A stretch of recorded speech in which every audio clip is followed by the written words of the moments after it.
This is Atma Bodha. Today is December 22nd, 2021. Time is 12:37 p.m. The title of today's podcast is Purity is Real. Here is proof. I wrote this earlier this morning, and I will begin. It is ironic that people have denied the concept of purity existing. That is how corrupt this modern age has become. You have parents of children that still claim that purity doesn't exist. How can it be possible to look into the eyes of an innocent baby and not see the purity of soul that exists there? Furthermore, biological reality is but a shadow of the amazingness that exists on the higher realms. But even in biological reality, you can find purity in the elements. Everyone knows that a 24 karat gold is more pure and valuable than 18 karat gold. So obviously purity does exist in the biological realm. When you go underwater, you don't want a tank full of impure oxygen. No, you want pure oxygen. So why would spirituality be any different? Of course, there are levels of consciousness that approach and even reach a place of highest purity. Apparently, many people are threatened by the idea of purity existing. Because if purity doesn't exist, then that can justify their impure existence. Because they do not discern the subtleties of life, they choose to lump all truths as equal and exalt subjective reality as being truth while denying the existence of a higher truth. By doing this is no different than saying all minds are equal, when clearly many minds are deluded and stupid. They might argue that it is unkind to recognize that some minds are in fact unintelligent. No, what is unkind is to claim that intelligence doesn't exist. What is unkind is to claim that the purity doesn't exist. By denying these ideals, you attempt to condemn everyone into a mindless and mediocre existence, punctuated by tyranny and oppression. We are more than our minds. We are more than our bodies. We are more than everything that we can perceive. It is not possible to perceive something that doesn't already exist within you. That is how great and magnificent you are.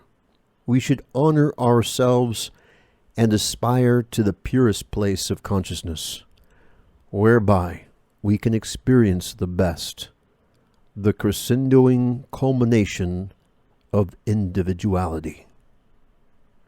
If you can imagine the most awesome, excellent, powerful, genius, creative, beautiful, and graceful thing that you can imagine, and then multiply that by 1,000,000, then you still have not discovered the extent of how mind-blowingly amazing this is. It is alive.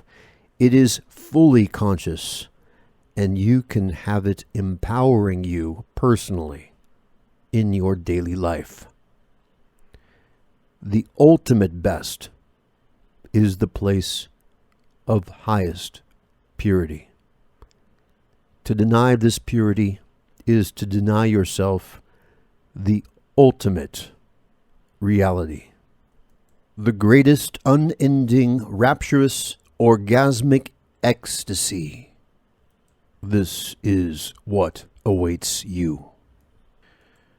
So I wrote that as a response to some chatting that was happening online in a Reddit chat room.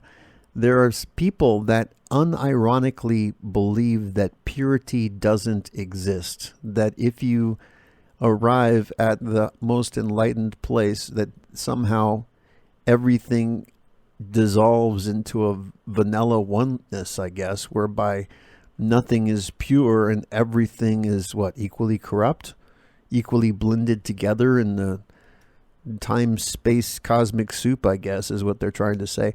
And what's ironic about that is such a disempowering belief to have. And let me just elaborate on that in a bit. But basically, actually, I'll elaborate on that right now. If you do not have an ideal to strive for, then what is happening to you in your life? You become stagnant. You become something that doesn't have any purpose. You become purposeless. You drift in the cosmic wind. Life lacks a deeper meaning. In fact, when you don't even recognize that purity exists,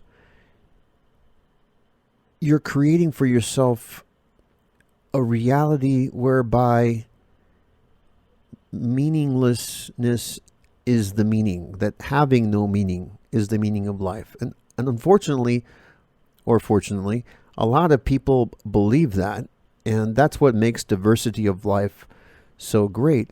But how that is disempowering, it means that by being just a member of the cosmic soup, you cannot distinguish yourself. You cannot have an independent goal and strive to attain some level of success. I mean, it's become so bad now that many in the quote spiritual unquote community, which I don't believe is actually spiritual at all, actually. I don't believe they even understand what spirituality is. But they've even claimed that success itself is a bad thing. They say, oh, you shouldn't be striving for success. You should just be striving to be a healer. But what they don't understand, which is really weird, it's really strange to me. It's like they want to be a healer, but they don't want to be a success. Well, how about being a successful healer? I mean, how about combining the concept of success with whatever it is that calls to you, that you feel drawn to, that you feel is your purpose in life? If you are called to be a healer, try to be the best healer that you can be. It's like by saying that purity doesn't exist, that's like saying the best doesn't exist. So what does that mean? Everybody is equal? If somebody's a healer, every healer is the same? No, of course not. In real life, you have doctors, and unfortunately, not every doctor is to the highest excellent standards, right? You've got some doctors that are better than others. You've got some writers that are better than others. In the diversity of life, there is something that's better than others. And I guess the people who want to perpetuate this philosophy, I guess they don't have a very high self-esteem. Maybe they just don't think that they are good enough. Maybe they don't think that they can compete with people on the highest level. And so because of that, they try to create, or their ego tries to create I don't even like to use the word ego. Let's just say their false self likes to create some kind of illusion whereby it makes their mediocrity seem okay. That makes it okay to just sit around and smoke pot and play video games all day because purity doesn't exist, man. It's all one in the cosmic oneness. I guess that's what they're coming from. I mean, that's kind of like a pothead psychedelic perspective, I suppose. But that's one disadvantage about taking drugs, and why I don't advocate for anyone to take psychedelics. I mean, yes, it's possible to have experiences through psychedelics. I don't deny that. But there are side effects, and there's nothing that psychedelics can give you that you cannot also attain naturally. What psychedelics does do is it weakens your will. So in weakening your will, yes, maybe it opens up additional doors in your perception that you were not aware of at this time. But in so doing, it's actually making it so that it's harder for you to be an individual. It's like breaking down these walls of consciousness whereby you are more difficult to it's more difficult to retain your individuality. Let's put it that way. Because will is a very important part of survival in the biological world. You need to have the will to live. You need to have the will to be successful. If you just want to be a very passive person, which is what having a lack of willpower does. When you have a lack of willpower, what does that make you? That makes you lazy, more or less. It makes you not have ambition, more or less. It just makes you complacent with the status quo and doesn't inspire you to give you that push that's going to take you to greater heights of success. And when we talk about success, it doesn't always have to be material success. I mean, yes, in today's society, we measure success by how much money that you've made. And certainly that's a part of it. If you become so successful that you become famous, it's kind of hard not to make money when everybody knows your name and everybody can recognize you. We can't deny that. But ultimately, if you strive to just be the best at whatever it is that you want to be, that's going to make you a success. You don't have to focus on the material aspects of it. In fact, in many professions, by not focusing on the material aspects of it is what gives you the success. If you want to be a talented chef, you don't focus on how much money you can make, because what happens if you do that? Well, then you're cheapening the ingredients. Maybe you're using artificial ingredients. You're looking for shortcuts. You're looking at how the quantity of food that you're producing as opposed to the quality of food, because you're trying to make more sales as opposed to less sales.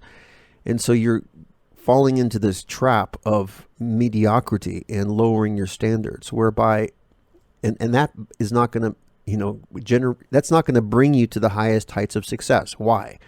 Because when people eat food, they want the best tasting, best quality food possible. And that means good quality ingredients. That means not taking the shortcuts. That means doing the extra mile and putting the interests of your customers first and wanting to make them happy, not necessarily your bank. And that is a huge difference. Service is a secret of success. Every major successful person in the past has gotten successful by providing a good service and making people happy. And that's what everything is about in the end, is about service. And even on the highest levels of the cosmic hierarchy, and the masters, the true masters that have the most power, whether they're living or in the past, they're motivated not by an internal sense of selfishness, but actually they're motivated by a selflessness and wanting to empower people, to inspire people, to awaken their hearts, and putting that as number one. And that's hard to fake. You can't fake that. If you really care about humanity and helping as many people as possible, that's going to shine through. So when people accuse me of saying, oh, you must just have a big ego, you're not really enlightened. How can you be experiencing bliss and love all the time? You just must be deluded. Maybe you're crazy. Maybe you should seek mental help. Yes, you get those kind of naysayers. And if I actually took their negative perspective to heart, then I would not be producing these daily podcasts. But the irony is that if you are truly enlightened, if you're really feeling inspiration and bliss all the time, and you have no fear in your life, you've got no doubt, you have no anxiety, you've got no desires, I mean, you can't fake that, number one. And of course, if you're in a state of bliss all the time and then someone says, well, you're not really in a state of bliss, it's like, what? Are you going to believe your ears, or are you going to believe what you actually feel? And that's a huge difference right there. So I don't mind these naysayers. In fact, when I make bold statements, I expect to be challenged. And a difference between someone like me and someone who is a poser is that a poser is going to want people to believe them. And I'm not so interested in people believing me. I'm not looking for followers. I'm looking to be challenged. That's what I want, because I know that when I'm challenged, I become stronger. And that's more fun to me. I enjoy that kind of confrontation, so that kind of makes me a bit of a troll in a way. I admit to that, because I can see where people are going wrong. I can see when people are deluded. And sometimes it's kind of fun to just, poke fun at them a little bit and reveal the limits of their perceptions so that they can become more and break free from that. But anyway, I just want to, before I run out of time here, I did write something else this morning that I wanted to share. And that is about toxic positivity, because some people are claiming that toxic positivity exists. So here's what I wrote about that. Only toxicity believes in toxic positivity. Nobody needs to say toxic negativity. Why? Because everyone knows negativity is toxic. So those who are so deluded by negativity are trying to infect the very existence of its antithesis. It is hilarious that people unironically believe that positivity is toxic. This belief is so harmful for them that they literally remove all hope of success or happiness by clinging to this delusion. They argue that positive people have no empathy, or they are victim-blaming people who are suffering by shaming them to think they are wrong to suffer. I know of no one who does this. Toxic positivity is a myth. Positivity is an ideal to strive for, and nobody is saying that if you are having a bad day, that means you are a bad person. It is expected that there will be challenges to overcome. But to say that a positive person is toxic means that you are the one lacking empathy, not the positive person. They say that misery loves company, but that doesn't mean that others who refuse to be miserable with you are the toxic ones, but rather it is you who are trying to infect your toxicity onto them. So again, this comes back to purity. Purity is real. And what does that mean, real? Real means it is not temporary. Unlike biological reality, which can be argued that it's an illusion because it is transitory in its nature. It's not lasting for an eternity. Whereas purity in its highest form is immortal. And toxicity in all of its forms is not. Negativity and toxicity are characteristics of the biological realm, but at the highest level, it is positivity that rules. Why? Because truth is inherently positive. And the more positive you are, the more closer to truth you can become.